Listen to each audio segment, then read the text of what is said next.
29. dan Šmarnic. Ko zvemo nekaj o mučencih.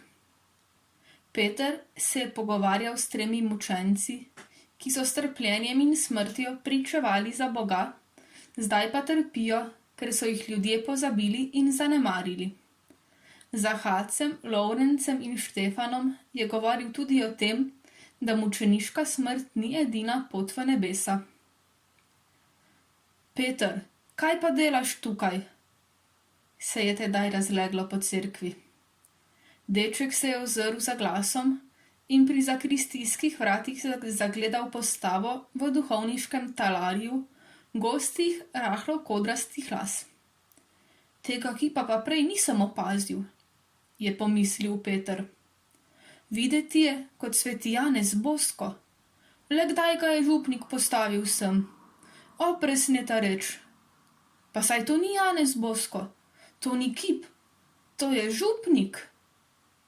Res je bil župnik. Pokleknil je pred tabernakljem in stopil do Petra, ki je še zmeraj stal pri stranskem oltarju. Peter, tvoj očka me je poklical.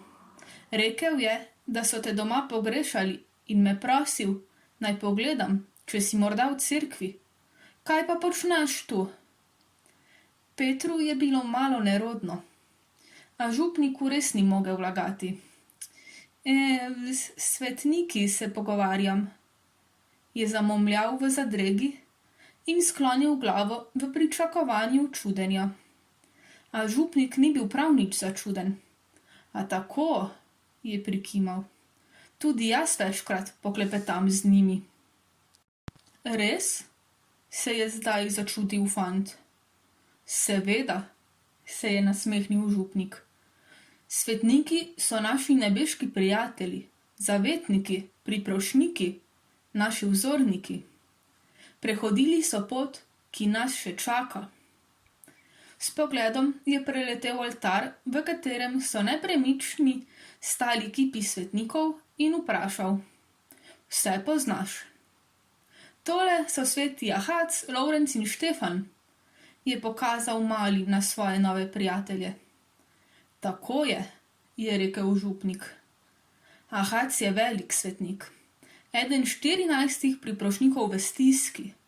K njemu molimo, kadar smo v smrtnem strahu ali dvomu. Štefan je najbolj znan kot zavetnik konj, hkrati pa je tudi priprošnik za srečno zadnjo uro. Lovrenc pa nas varuje pred mukami v vicah. Saj je res malo za v vice, si je mislil mali, a na glas si tega ni upal reči. Ne pred župnikom, ki je nadaljeval z razlago. In tisti škof tamle je sveti Avguštin, ga je prehitel deček. No, to pa sem presenečen, da ga poznaš, se je nasmehnil župnik. Ja, sveti Avguštin, zavetnik teologov. Mali je žalosten sklonil glavo. Tudi moj dedi je bil Avguštin. Župnik je takoj razumel. Ga pogrešaš? Peter je pokimal. Ne bodi žalosten, Peter. Tudi tvoj dedi je zdaj pri svetnikih. Le da ga nimamo na oltarju, imaš pa ga v srcu. Deček je bil zelo hvaležen župniku za te besede, a da bi prikril solze, ki so mu silile v oči, je spraševal naprej. Kdo pa je tisti svetnik zraven? A veš, da ne vem, je tudi župnik dvignil pogled. To je neki neznani mučenec, ki mu ne vem imena. Kako pa potem veste, da je mučenec? Zaradi palmove veje, ki jo drži v roki in je znamenje mučeniške smrti. Poglej, tudi Ahac, Lovrenc in Štefan jih imajo. Palma je bila včasih simbol zmage, saj nikoli ne ovene, in s palmovimi vejami so počastili zmagovalce v bojih. Tako je postala tudi simbol zmage nad smrtjo. Župnik je globoko zajel sapo, kot bi premišljeval, ali naj nadaljuje ali ne. Čeprav ne vem, kdo je, je ta neznani svetnik zame zelo pomemben. Za našo cerkev. V tem mučencu gledam in vidim vse tiste, ki so zaradi Jezusovega imena morali umreti mučeniške smrti. Vidim vse tiste mnoge in neznane, ki so umrli nasilne smrti po vsem svetu. In žal tudi v naši deželi. Ta neznani mučenec stoji na oltarju za tiste, ki so trpeli in umrli zaradi svoje vere, pa dostikrat ne vemo za njihovo ime, niti za njihov grob. Župnik je utihnil, zazrt v svetnika brez imena, in tudi Peter je molčal in zbiral pogum za vprašanje, ki ga je že večkrat hotel postaviti, pa nikoli ni bilo prave prilike. Zdaj pa se je pokazala. Župnik, zakaj ste vi postali župnik? Besede so župnika zdramile iz njegove zamišljenosti. Rad bi vedel, zakaj sem postal duhovnik. Res? Mali je pokimal. Prav, pridi, je župnik Petra prijel za roko in ga odpeljal pred tabernakelj.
Dragi otroci, skupaj zmolimo še sklepno molitev. V imenu Očeta in Sina in Svetega Duha. Amen. Dobri Jezus, mnogi izmed nas smo že izgubili kakšnega svojega bližnjega, stare starše, prijatelje, tudi Petru je umrl dedek. Prosim, usmili se jih, vseh pokojnih, da pridejo k tebi. Naj bodo naši priprošniki v nebesih. Oče naš, ki si v nebesih, posvečeno bodi tvoje ime, pridi k nam tvoje kraljestvo, zgodi se tvoja volja, kakor v nebesih, tako na zemlji. Daj nam danes naš vsakdanji kruh in odpusti nam naše dolge, kakor tudi mi odpuščamo svojim dolžnikom, in ne vpelji nas v skušnjavo, temveč reši nas hudega. Amen. V imenu Očeta in Sina in Svetega Duha. Amen. Lahko noč.